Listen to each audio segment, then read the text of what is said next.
There is always a belief tied to an emotion, but that belief is tied to a fact. It's tied to a little t, truth. So we need to replace the belief with a truth of who God is, a truth from God's word, and not with a lie. So we say, God, I'm going to wrestle with you for my daughter. I'm going to wrestle with you for my son, for that foster care child, for my marriage. I'm going to wrestle for the truth. I'm going to fight with you rather than fight with the lie that is lying to me. This may be our war. Many feel like we're in a war right now based on what's going on, right? Based on everything that's going on, our emotions are probably in that roller coaster mode. One day I'm feeling secure. The next day I'm worried about the what if this doesn't end in 2 weeks? What if this keeps on for a month? That's our war. And these things are tied to our past. Maybe there's times, maybe part of the emotions that are being stirred up because of everything that's going on right now is reminding of us a time when our parents weren't secure in their finances. Maybe it's reminding us of a time where we sat in unemployment or whatever. But God's word is always true and trumps that. And when we stand on it, when we wrestle with that with the Father, He brings the blessing. The Lord is wanting us to stand on His truth, for us to receive His blessing. That's His heart. Our bodies carry emotions, don't they? When some memory of trauma, of difficulty, of challenges comes upon you, our body reacts, isn't it? It's kind of like post-traumatic stress, PTSD, right? We all have it in one degree or another. So when something comes against us that triggers an emotion that's tied to a memory, we may feel fear. We may get the shakes. We may feel like we need to run, we need to hide, we need to hit something or someone, unfortunately. But these are real emotions that come against us. But allowing the presence of the Lord into that situation, the Lord who has walked through my past experiences with me, and He knows my tomorrows, then I'm able to surrender my body to Him. And when I surrender everything to Him in this way, in the bowing of my knee, in prayer, then He is able to stop the enemy.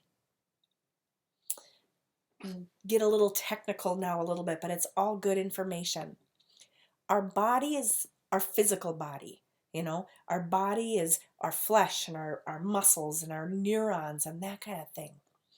But our soul is where we live out our relationship with God, with other people, and with ourselves. So our body's the physical, our soul is where we live out the relationships with God. And our soul has three major components. Our soul has our mind, our will, and our emotions. Our conscious mind is where we do our thinking and our reasoning. Our subconscious mind is where we hold our deep beliefs and our attitudes. That's where we have our feelings and our emotions, and it's where we retain our memories. Our will is what gives us the ability to make choices. Through a very complex way that only a creator God could do, our mind, our will, and our emotions are connected to our body through our endocrine, nervous, and immune systems. So our subconscious mind is like a flash drive filled with memory. And some of those memories contain viruses, those negative memories. And our body is programmed to react to a new situation based on these emotions that are tied to past experiences. Now, isn't that interesting that the world is struggling with a virus right now? I just felt like that was such a appropriate analogy to use. So when something comes against us, say our boss says he wants to talk to us, uh, and maybe he starts telling us about how bad we did on a project, or how, maybe it's even something as simple as, hey, I need to talk to you, this went wrong. Rather than being able to stand and listen, what happens? An emotion, say fear, rises up in us and reminds us, and sometimes it's subconsciously, of a memory. And let's say that memory is and again, it might be subconscious, it might be conscious, a memory of your dad getting so angry at you that when you mowed the lawn you went the wrong direction, or maybe it was your mom, because she was in an unhealthy place too, was quick to yell at you and tell you how terrible you are when you broke a dish, or whatever. But usually our body reacts to a current situation because it is picking up that memory from before. It's picking up that emotion that's tied to that memory. And usually our body reacts in a negative manner because it feels like an identity attack, right? I'm assuming that even now, some memories are coming to your mind. Some things are coming to your mind of growing up, or even as a young adult, or maybe even just more recently, where these negative attacks have come against you, and you can actually feel that emotion rise up in you. When we allow the Lord to bring healing to these past memories through letting the Word of God rewrite the code, so to speak, it's like a supernatural antivirus, and we are able to react the way God originally created us to act, which is in love and joy and peace and patience and all of those other wonderful fruits of the Spirit. Friends, that is the power of God's Word.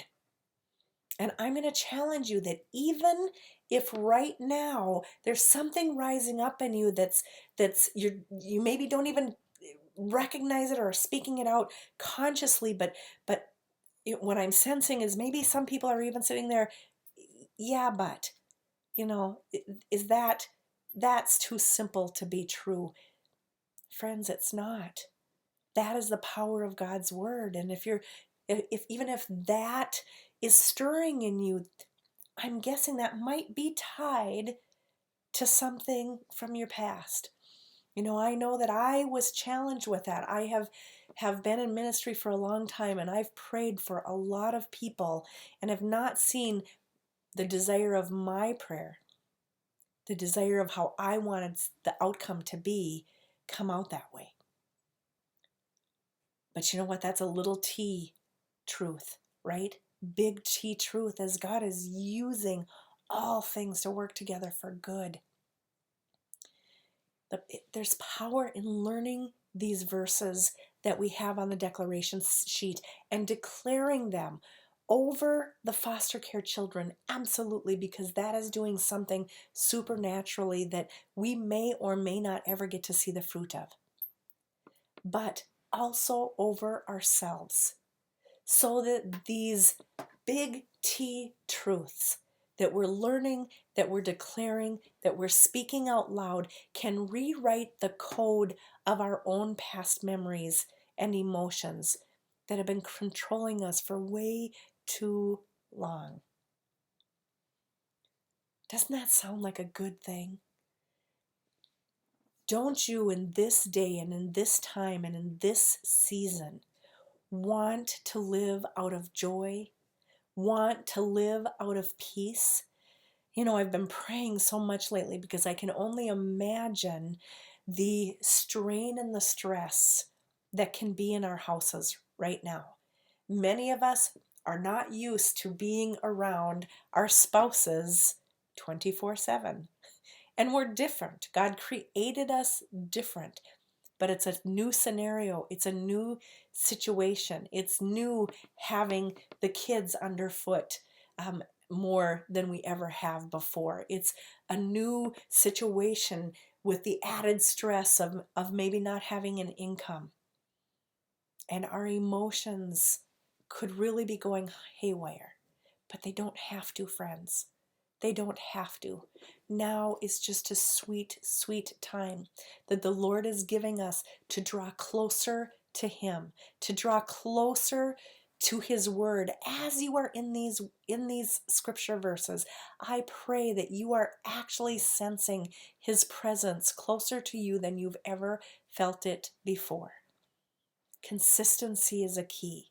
Be consistent in these verses. If one is touching you more than others, say it more than just that one day. Say it every day until it gets deep. Okay? Wrestle. Wrestle with Him. Lord, because you said so, your word says. God doesn't mind when we come to Him like Jacob did. He doesn't mind when we go to Him and say, God, unless you bless me, I'm not letting go of you. I remember your promises, Lord.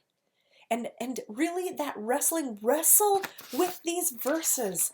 Wrestle with this. Wrestle with the, it says He heals the brokenhearted and binds up their wounds. Wrestle with Him if you are still feeling brokenhearted over something. God, unless you bless me, unless you make this word true in my body, in my emotions, in my memories, I'm not letting go of you. You can say things to Him like, Lord, I remember that you say I am wonderfully and perfectly made. Bring healing to that memory when my dad in his anger told me that I was stupid, or, fill in the blank. Heal that emotion that is tied to that memory so I don't react negatively anymore when someone confronts me. Heal that so that I can respond in love. Bless me with this, Father. You can wrestle with Him with that.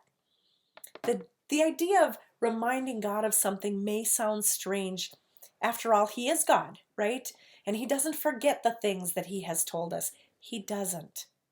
But reminding God of the promises He has said helps us to remember them and reassures us that He can be trusted to keep them.